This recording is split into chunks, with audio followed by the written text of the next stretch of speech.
فقلنا اضربوه ببعضها كذلك يحيي الله الموتى ويريكم آياته لعلكم تعقلون ثم قست قلوبكم من بعد ذلك فهي كالحجارة أو أشد قسوة وإن من الحجارة لما يتفجر منه الأنهار وإن منها لما يشقق فيخرج منه الماء وإن منها لما يهبط من خشية الله وما الله بغافل عما تعملون. First he says he shows you the ayat so you can understand. Of course, understanding is something that's up here, it's an intellectual thing. Then immediately he says, ثُمَّ قَسَتْ قُلُوبُكُمْ. Then your hearts became hard. This afternoon I mentioned to those of you who were present, there are two faculties. There's our heart and there's our mind. First Allah questioned, why don't you think? Which is a faculty of the intellect. And immediately he said, there's a reason why you can't think straight. Because it's not that you have an intellectual problem, the real difficulty with you guys is you have a spiritual problem. Your hearts became hard. ثُمَّ قَسَتْ قُلُوبُكُمْ. So the intellect is mentioned and the heart is mentioned. There's an integral relationship between these two entities, the mind and the heart. And the Arabic language, the Arabic of the Quran helps us understand some intricacies of that relationship. The word aqal in Arabic literally means to tie. Aqala, to tie something. Like aqalat al-mar'atu sha'raha means a woman tied her hair. The woman tied her hair. Iqal is the rope that the Arabs put on top of their heads that they used to, seen the Arabs that wear like the long scarves and they put the cute little rubber thing on top? Well, originally it wasn't a cute little rubber thing, it was a rope. And the rope was there because, not just because the scarf flies off, but because they would take it off and that was their anti-lock brakes for their camel. Okay, they just tie their camel with that rope. It was a means of restraint. Aql is literally called a means, the intellect is referred to as a means of restraint, a leash.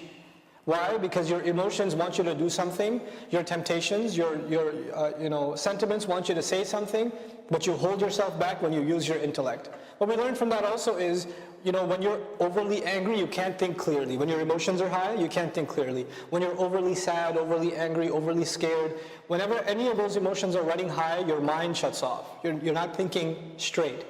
Aql is a means of restraint. In other words, to the Arabs, until you have your emotions under control, emotions to the Arabs are where, by the way, in the mind or in the heart? In the heart. Until your heart is in check, you can't use your mind properly. Our minds, they process things. We calculate with our mind. We analyze with our mind. We understand things with our mind. We memorize, we learn, things like that. We do this with our minds. And our minds progressively develop. In other words, the mind of a child that's 4 is less advanced. And when he becomes 6 or 7 or 8 or 10, it starts getting more and more advanced. And when that same person becomes 20, their mind has matured. And when they become 30 and 40, it's matured even more. So the mind is something that's constantly growing and maturing. And learning more and more, acquiring more and more. However, the heart is a different kind of entity. The heart doesn't mature or grow, the heart fluctuates. Well, some days you'll have really good days as far as remembering Allah and being cautious of Allah, and other days will be really bad. You have up and down in the heart. And the heart can become hard and the heart can become soft. It can die, it can come back to life, etc. Right? So on the one hand you have this entity that matures, and on the other hand you have this entity that inside of us that is very volatile. It's very, a fragile entity, which is our hearts. We have to take care of this heart.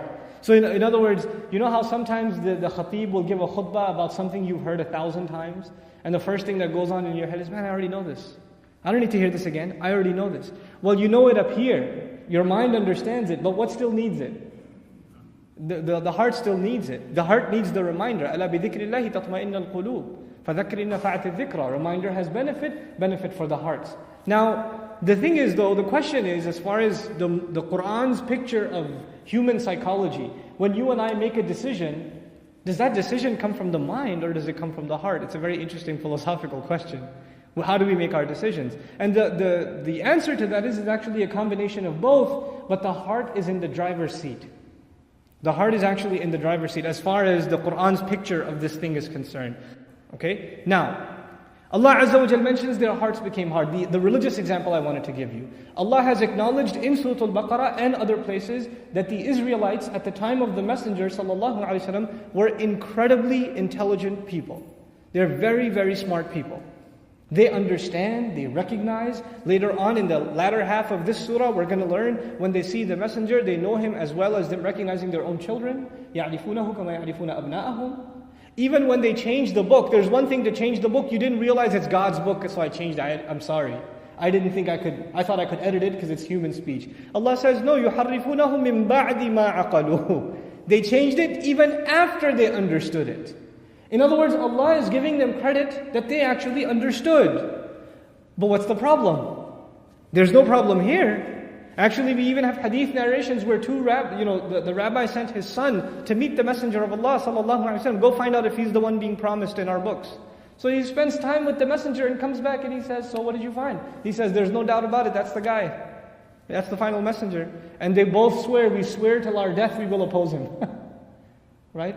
Because their heart is not willing to accept a Gentile. A child of Ismail alayhi salam is not willing to accept it. So Allah says, now at the end of all of this, you understood that He's Allah's messenger. You understood Allah gives life back after death. You understood that it can only be Allah who parts the water so you can cross. You understood that the water coming out of the boulder can only be from Allah. But that was all up here. It never entered where? In here. It never entered the heart. And so even after seeing all of that, these things were supposed to melt your heart. But even these things could not, a dead guy coming back to life.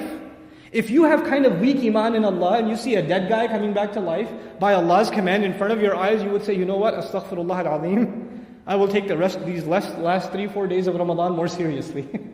Right? Your iman would get straight. But these guys, Allah says, even after that, min ba'di dhalik, even after that your hearts became hard. Because it's not that you have an intellectual problem. The real difficulty with you guys is you have a spiritual problem. Your hearts became hard. ثُمَّ قَسَتْ قُلُوبُكُمْ.